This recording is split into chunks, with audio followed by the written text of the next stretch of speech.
Hello friends, welcome back to our channel Rimika's diary.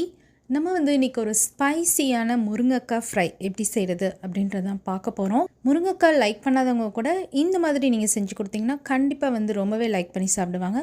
Okay friends, இப்போ நம்ம குயிக்காக ரெசிபியை பார்த்துடலாம். முருங்கைக்காய் ஃப்ரை செய்கிறதுக்கு ஃபர்ஸ்ட் நம்ம முருங்கைக்காவை மேலே உள்ள தோலை லைட்டாக உரித்து எடுத்துக்கோங்க. எடுத்துகிட்டு அதுக்கப்புறம் இந்த மாதிரி சின்ன சின்ன பீசஸாக கட் பண்ணிக்கோங்க.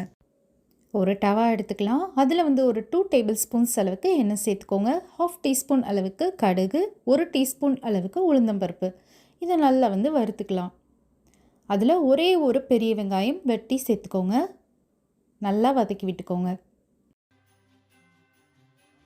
வெங்காயம் நல்லா வதங்கினதுக்கப்புறமா நம்ம கட் பண்ணி வச்சுருக்கிற முருங்கைக்காயை சேர்த்துக்கலாம். நான் இன்றைக்கி 3 முருங்கைக்காய் அளவு சேர்த்துருக்கேன். இதுக்கு தேவையான சால்ட் சேர்த்துட்டு நல்லா வதக்கி விட்டுக்கோங்க.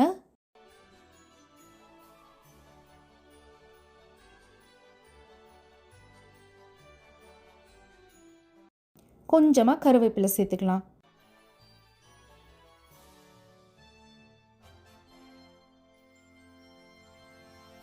ஒரு 1/2 டீஸ்பூன் அளவுக்கு மஞ்சள் தூள் சேர்த்துக்கோங்க. சேர்த்துட்டு நல்லா மிக்ஸ் பண்ணிவிட்டு கொஞ்சமாக தண்ணி சேர்த்து இதை நம்ம வேக வச்சுக்கலாம்.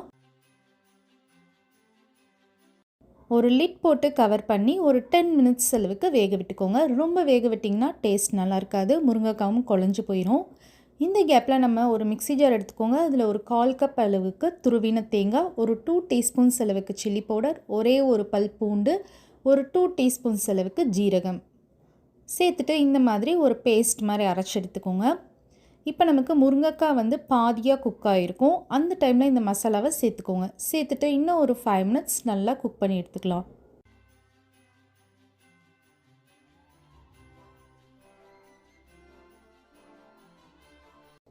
இதுதான் நமக்கு பர்ஃபெக்ட் கன்சிஸ்டன்சி. இப்போ நம்ம சர்வ் பண்ணிடலாம். கண்டிப்பாக உங்கள் வீட்லேயும் ட்ரை பண்ணி பாருங்கள். இந்த வீடியோ உங்களுக்கு பிடிச்சிருந்ததுன்னா லைக் பண்ணுங்கள், ஷேர் பண்ணுங்கள், நம்ம சேனலை சப்ஸ்கிரைப் பண்ணுங்கள். Bye friends.